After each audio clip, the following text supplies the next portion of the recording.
Hi everyone, my name is Payman Shilly with Dream Homes in LA, and a lot of you guys have been asking me about lending, where the rates are going, what you should do, if you should wait and buy or you should buy now. And I wanted to bring someone here that has been doing this for many years, over 30 years, and kind of ask him these questions and see what he thinks about the mortgage rates and what to expect in the next couple of years. So I have a great pleasure of having Mike Pines.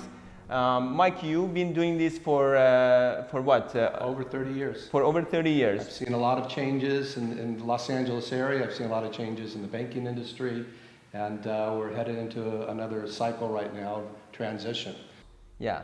So it's about finding the right home, not necessarily looking at interest rates and saying, okay, should I wait another couple of years? Maybe things change. If you find the right home, buy it now, because what we know for a fact is that in 20 years that home will be worth more than it is today. Absolutely, absolutely. And it always has been. I mean, over the lifetime of homes, they've always gone up in value. Of course, everybody wished they bought 30 years ago for a third of the price, but the reality is 30 years from now, it'll still be worth a third of the future market. So it's still a good investment. Correct. In a short term, when you buy a home, and short term is 5 to 10 years, we don't know really what happens, right? Market goes up, market goes down. But in the long term, when you buy a home, it always goes up in value. Do you agree with that? I do. And of course, it depends on the economy in the world market, but there's an influx of cash right now. Mm-hmm. So that drives the market, and that will continue to drive. For instance, the population's growing, and we have a certain supply and demand in Los Angeles. Yeah. The planet's not growing, but the population does. Well, that demand will put more pressure on prices rising because of the qualified buyers that can, because of that large population. Yeah. So if you are on the market and you're comparing rates, don't just look at the rate that the lender is giving you. What you should really be looking at is the APR. So if you're comparing two different lenders, compare the APR of one to the other. One of the questions I get asked all the time is, beside the rate, what should clients look for in a lender?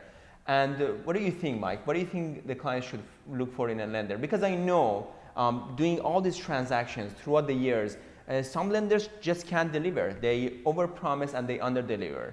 What else should they kind of look for in a lender? Look for somebody who talks clearly to you so you understand the process. Some people talk a little too fast and they don't set realistic expectations. Okay. Number two, you don't want to get in a process where somebody, as we mentioned, overpromises, and as you said, doesn't deliver, and you're too far into the process to switch lenders. Yeah. That's the worst thing you can do. And number three, as you were mentioning, you want somebody who's going to be responsive to you and proactive. They're going to set the expectations, return the phone calls. They should hopefully get back to you in less than an hour. Right. So those are the three things that I would look for. Years ago, a lot of people would get pre-qualification. Pre-qualification is that they would kind of submit their information to the lender. The lender would take a quick look at it and say, oh, you know what? Based on the numbers that I see, you're kind of qualified to get this amount of loan. Right. What I really do for my clients, and I would like them to do, is that they get a pre-approval. Correct. And by pre-approval, I don't mean just a lender kind of looking at all the numbers and kind of tell me if they're if they can get the loan or not, but to get the clients through the underwriting, so that the loan is 100% approved based on the client, and the only other thing that needs to be approved is the project itself. Yeah, let me clarify that. So pre-qualification is a lender's opinion. Okay, you make this much, you think your credit score is that much, you're probably going to get the property.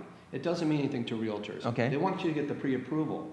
It's three easy things: W-2s for 2 years, 1 month's pay stub, and 2 months assets. And of course, we take the application. Yeah. Then we submit it, and we have an automated pre-approval. It's a conditional approval. And that means we got to get the insurance, we need the appraisal. And once we get all the conditions signed off, we have an unconditional approval, and we can go to loan docs. That in a nutshell. So you want a pre-approval. It's worth planning your work and getting the pre-approval process done early, and that way you have a solid loan going into the process. So Mike, thank you so much for coming here, kind of answering all our questions. This really helps, because a lot of people are in the dark when it comes to lending. They really don't know what's going on. So I'm hoping that this has cleared a lot of things for you. Again, my name is Payman Shilly.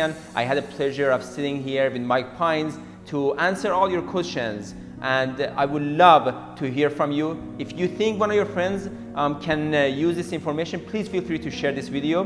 And I will look forward to seeing all your comments below. Thank you again. Have a great day. Thank you, Payman. Thank you.